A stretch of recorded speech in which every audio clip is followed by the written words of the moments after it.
Praise the lord.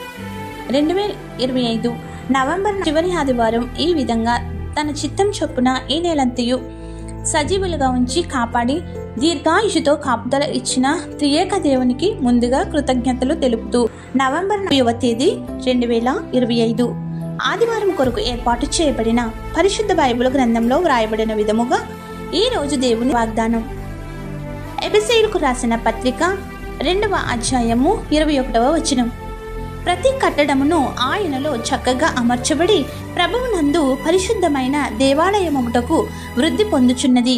ఆమేన్. ప్రియమైన దేవుని జనాంగమా, దేవుని ఆరాధించుటకు దేవాలయానికి వచ్చిన మనల్ని ఆయన కట్టడంగా అమర్చి ఉన్నాడు. క్రీస్తు యేసు ముఖ్యమైన మూలరాయిగా ఉండి అపొస్తలులైన శిష్యులను, ప్రవక్తలను విశ్వాసమునకు పునాదిగాను, మనల్ని దానిపై ఒక్కొక్క కట్టడంగా చేసి ప్రతి కట్టడం నందు ప్రభువు పరిశుద్ధమైన దేవాలయమగుట ద్వారా మనల్ని వృద్ధి పొందించుచున్నాడు. మనల్ని క్రీస్తు దేవాలయముగా చేసి మన యందు నివసించుచున్నాడు. ఆయన ఆత్మ మనకు నిత్యం నివాస స్థలమై ఉండగా యేసుక్రీస్తు రక్తంలో కొనబడి వారంగా బండ అనే క్రీస్తుపై మనం కట్టబడుచున్నాము. లోకంలో పడి మన అపరాధముల చేతను, చేయుచున్న పాపముల చేతను, శరీరాశల వలన దేవుని ఆత్మలో చచ్చిన వారమైన మనల్ని సిలువనాథుడైన యేసుక్రీస్తు తాను వాటి ఫలితమైన శిక్షలను భరించి మనల్ని బ్రతికించెను. చీకటి శక్తుల సంబంధమైన అపవాది దేవుని ప్రజలైన మనల్ని ప్రేరేపించి పాపంలో పడవేసి శాపమునకు కారకుడైనాడు, అవుతూనే ఉన్నాడు. ఇవన్నీ మనల్ని క్రీస్తుకి దూరం చేస్తున్నవి. దేవునికి దూరమైన అవుతున్న మనల్ని క్రీస్తు తన రక్తముచే పరిశుద్ధులను చేసి దేవునికి సమీపస్తులుగా ఆదరించెను.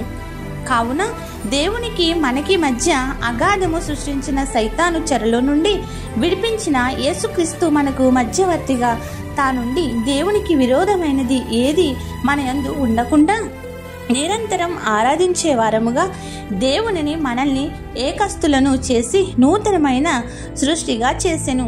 అందుచేతనే క్రీస్తు యందు కృప చొప్పున నిరంతరం త్రియేక దేవునిని ఆరాధించే వారముగా, ధ్యానించే వారముగా, దేవుని యందు భయభక్తులు కలిగి దృఢ విశ్వాసములో కొనసాగించే అద్భుతమైన క్రియను మన యందు పెట్టి ఉన్నారు.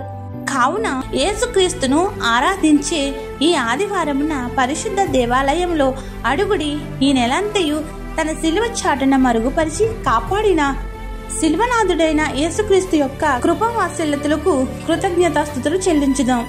ప్రార్థన.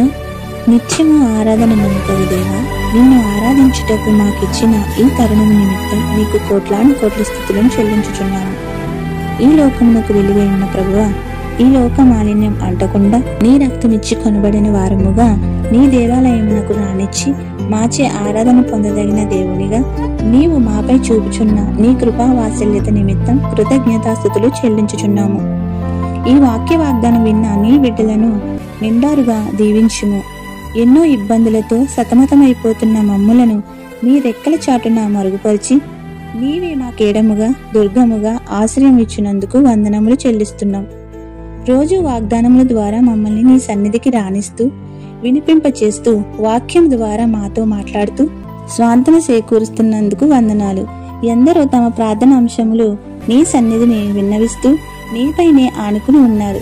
ప్రతి బిడ్డ యొక్క మనవులను ఆలకించి 60 100 ఫలింపచేసి నీ సాక్షులుగా నిలపమని ఈ వారం అంతయు మీరు మీ రెక్కల చాటున మరుగుపరిచి మీ రెండవ రాకడ ఆలస్యమైతే మా జీవితకాల పర్యంతము నీ వాగ్దానములు ఎత్తి ప్రార్థించి నెరవేర్చుకునే ధన్యతను, భాగ్యములను నిండారుగా ఇచ్చి నీ బిడ్డలుగా మంచి నడవడిక కలిగి నీ దేవాలయంలో నివసించే యోగ్యతతో నింపుమని.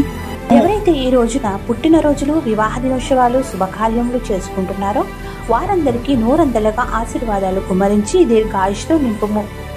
ఎవరైతే ప్రియులను కోల్పోయి నిరాదరణలో ఉన్నారో వారికి ఆదరణ దయచేయము. దుఃఖములోనూ, విచారంలోనూ, ఆపదలోనూ, అప్పుల్లోనూ ఉన్న బిడ్డలందరినీ కూడా ప్రభు నీవే శాంతి చేకూర్చి ధైర్యమిచ్చి బలపరిచి చేయి పట్టుకుని పైకి లేపుము. ఏది మరిచితమో ఏది విడిచితమో ఎరిగిన మా తండ్రి అవన్నీ నీవే వర్ధిల్లింపచేయము. ఈ రోజున నీవు ఇచ్చిన వాగ్దానం కోసం వందనములు చెల్లిస్తూ ఇట్టి రీతిగా నిరంతరము నీ సన్నిధిలో ఆనంద గానములతో కీర్తించగలిగే భాగ్యములను దయచేయమని తండ్రి అయిన యెహోవా సన్నిధి, యేసుక్రీస్తు కృప, పరిశుద్ధాత్మ అన్యోన్య సావాసం మనందరికీ తోడుగా ఉండి నడిపించి ఆయన గుమ్మంలో మనపై తన ఆశీర్వాదాలను వర్షింపచేయునుగాక. ఆమేన్. ఇట్లు దేవుని సువార్త పరిచర్యలో మీ సహోదరి. ఆమేన్. God bless you. అందరికీ మరణాత.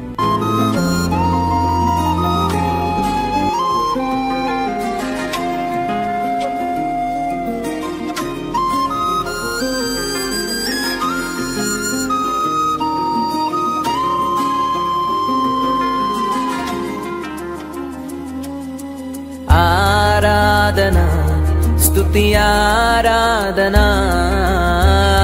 ఆరాధన స్తుతి ఆరాధన ఆరాధన స్తుతి ఆరాధన నీ వంటి